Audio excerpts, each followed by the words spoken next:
Bruno Mars, the incredibly talented singer and songwriter behind hits like Uptown Funk and Just the Way You Are, has won over fans worldwide with his soulful voice and catchy music. Known for his electric live performances and a career packed with chart-topping tracks, Bruno has become one of the biggest names in music. However, despite years of success, he recently stepped back from the spotlight, leaving fans wondering what happened. Now, at 38 years old, Bruno Mars is finally ready to share what he's been up to during his break from the public eye. Let's dive into Bruno's journey, from his early days in Hawaii to his rise to fame, and uncover the reasons behind his time away from the spotlight. Growing up surrounded by music. Bruno Mars, born Peter Gene Hernandez on October 8, 1985, in Honolulu, Hawaii, grew up in a lively music-filled home. His father, Peter Hernandez, was a musician from Puerto Rico with Jewish roots, while his mother, Bernadette San Pedro Bayot, was a singer and dancer originally from the Philippines. Music was always a part of Bruno's life. His parents met while performing together, with his mom dancing hula and his dad playing percussion. Bruno's nickname came from his father, who thought he resembled the professional wrestler Bruno Sammartino as a baby. The youngest of 6 children, Bruno was surrounded by a wide range of music, including rock, reggae, hip-hop, and R&B. His mother's singing and his father's love for artists like Little Richard deeply influenced his musical style. By the time he was just 3 years old, Bruno was already performing. His uncle, an Elvis Presley impersonator, encouraged him to sing Elvis's songs. Soon, Bruno became a local star, performing regularly with his family band, the Love Notes. At only 4 years old, he was entertaining crowds 5 nights a week. Even an embarrassing moment like wetting himself on stage during a performance couldn't deter his love for performing. At 5 years old, Bruno's talent earned him a spot as Little Elvis in a Hawaiian tabloid. He even performed at the halftime show of the Aloha Bowl and had a small role in the movie Honeymoon in Vegas. As he grew older, Bruno's musical skills expanded to include playing drums, guitar, piano, and percussion. He was a true natural, showing versatility at a young age. Overcoming challenges. Bruno's life took a difficult turn when his parents divorced when he was 12. The split led to the disbanding of the Love Notes and created financial struggles for his family. Despite these hardships, Bruno never gave up on his dream of becoming a musician. He graduated from high school and decided to move to Los Angeles to pursue his passion. In LA, things didn't happen overnight. Bruno faced rejection after rejection as he tried to make it in the music industry. He spent years writing songs for other artists and learning about the business. His big break finally came when he was signed to a record label, which allowed him to showcase his talent as both a performer and songwriter. The rise to fame. Bruno Mars became a household name with the release of his debut album, Doo-Wops and Hooligans, in 2010.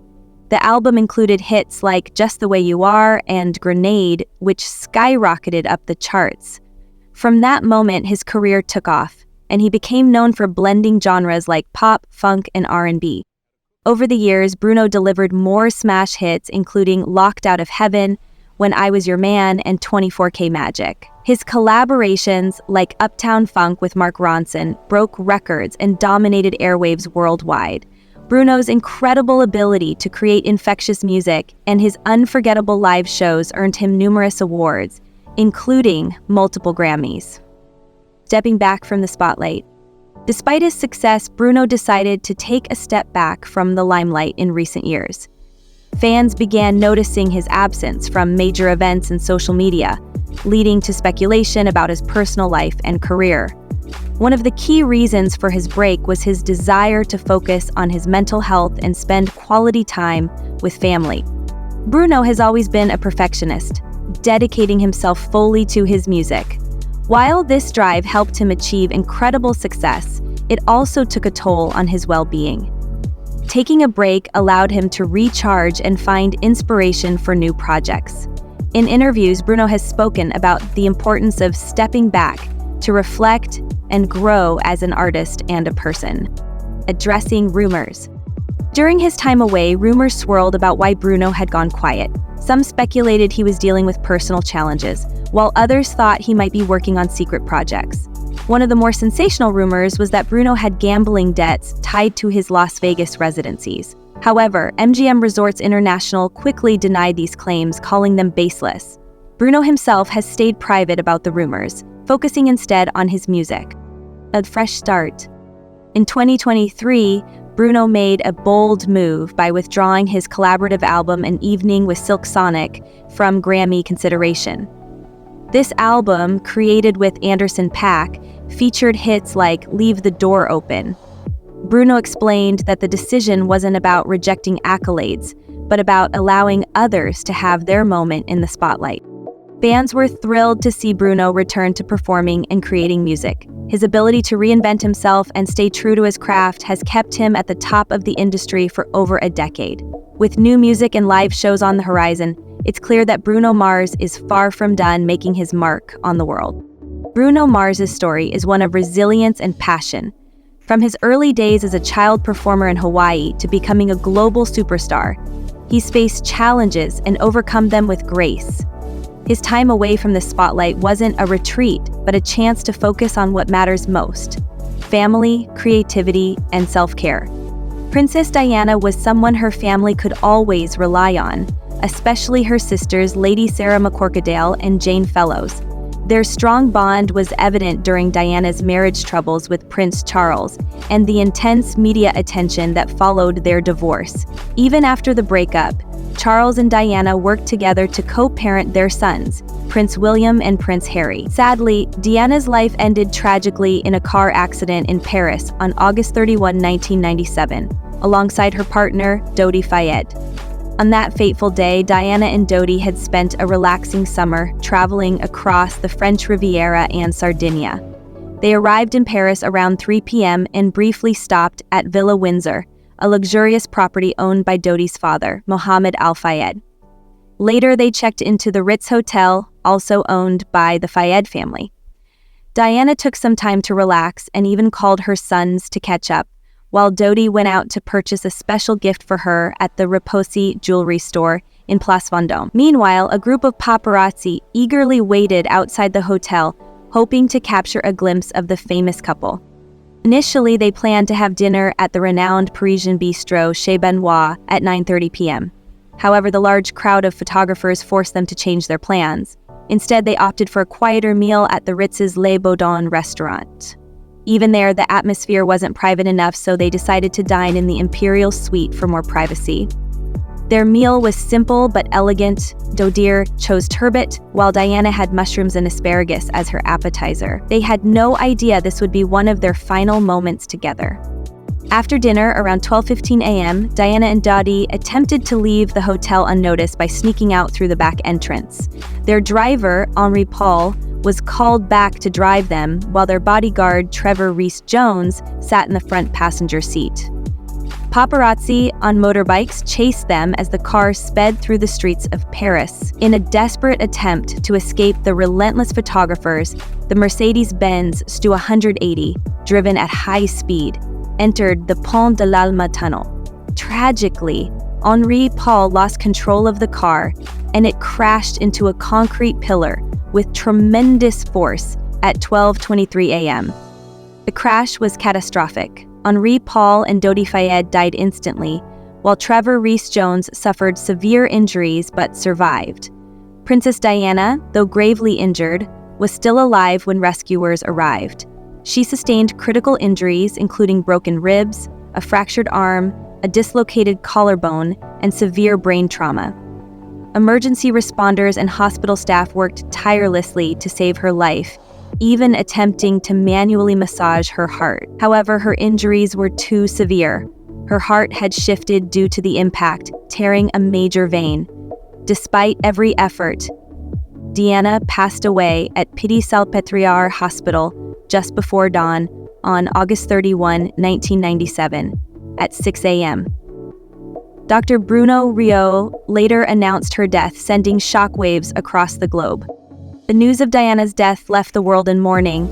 Her family, including Lady Sarah McCorquodale, Jane Fellows, and Prince Charles, traveled to Paris to bring Diana's body back to England. It was an incredibly somber journey, filled with heartbreak.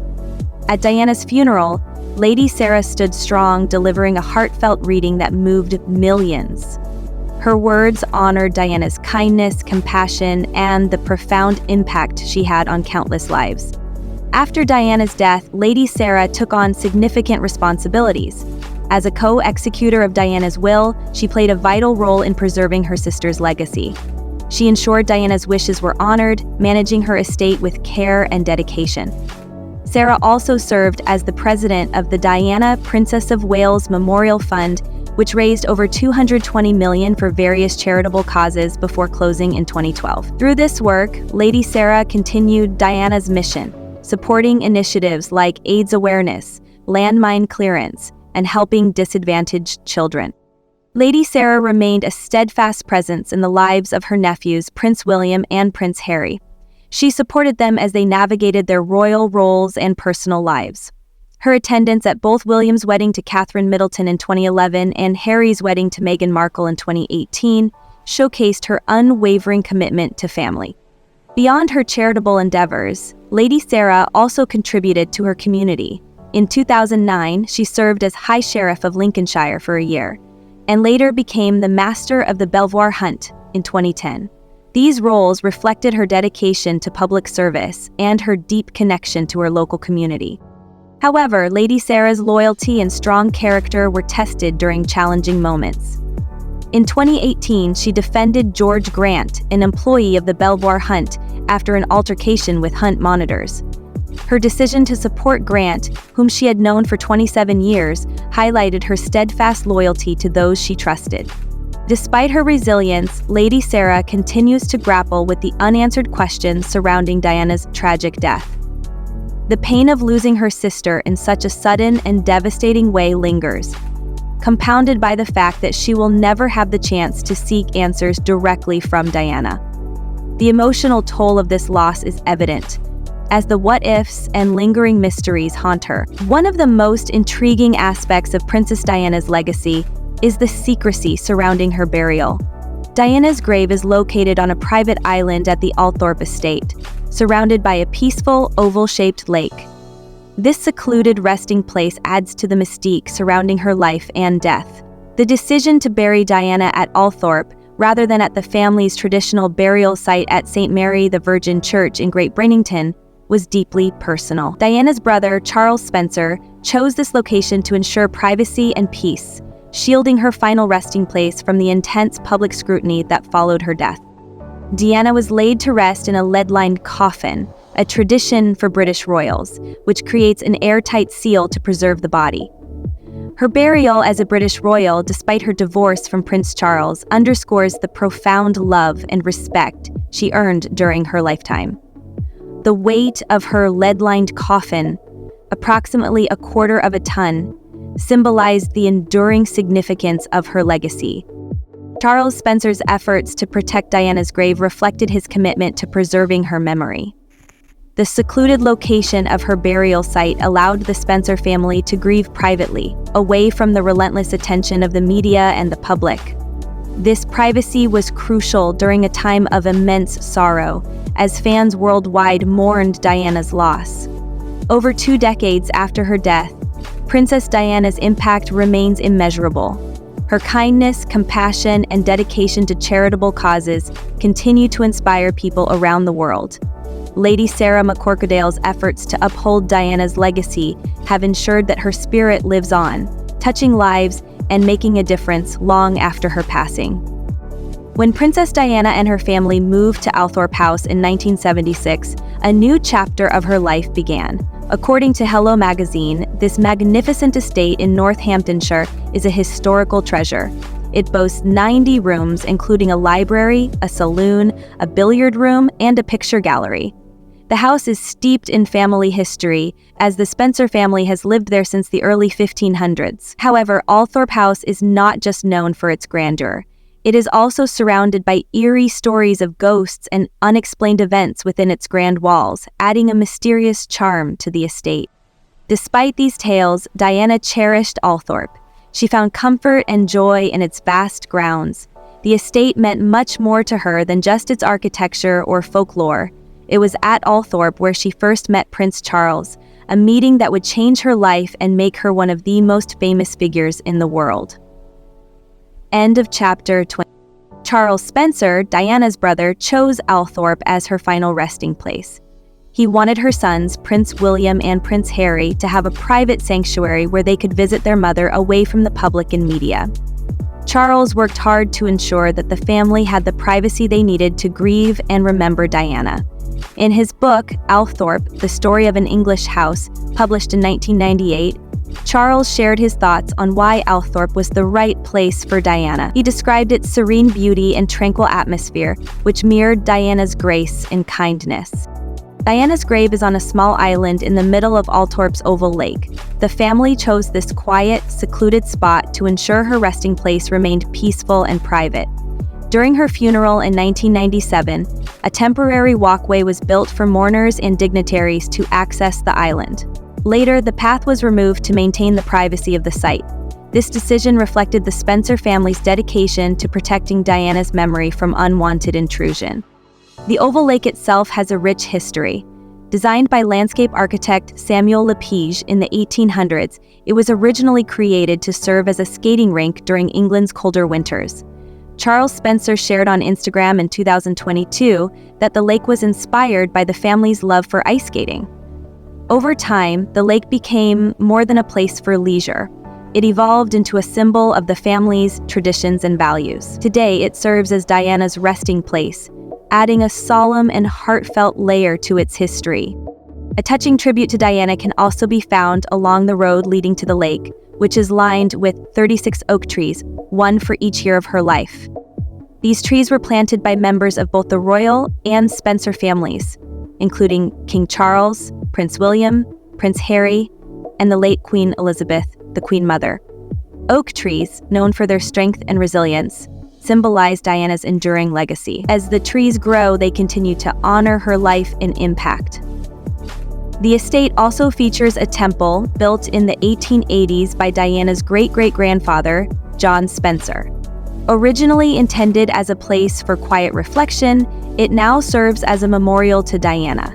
Inside the temple are tablets inscribed with her name and some of her most famous quotes. One reads, "Nothing brings me more happiness than trying to help the most vulnerable people in society." These words reflect Diana's deep compassion and dedication to helping others. The temple's serene setting invites visitors to reflect on Diana's life, her charitable work, and her lasting influence. Another tablet features a heartfelt passage from Charles Spencer's speech at her funeral. "We give thanks for the life of a woman I am so proud to call my sister. The unique, the complex, the extraordinary, and irreplaceable Diana." Diana's final resting place at Althorp is a private sanctuary that celebrates her kindness, compassion, and the profound mark she left on the world. The estate, with its timeless beauty and deep family roots, stands as a lasting tribute to a beloved figure who continues to inspire millions.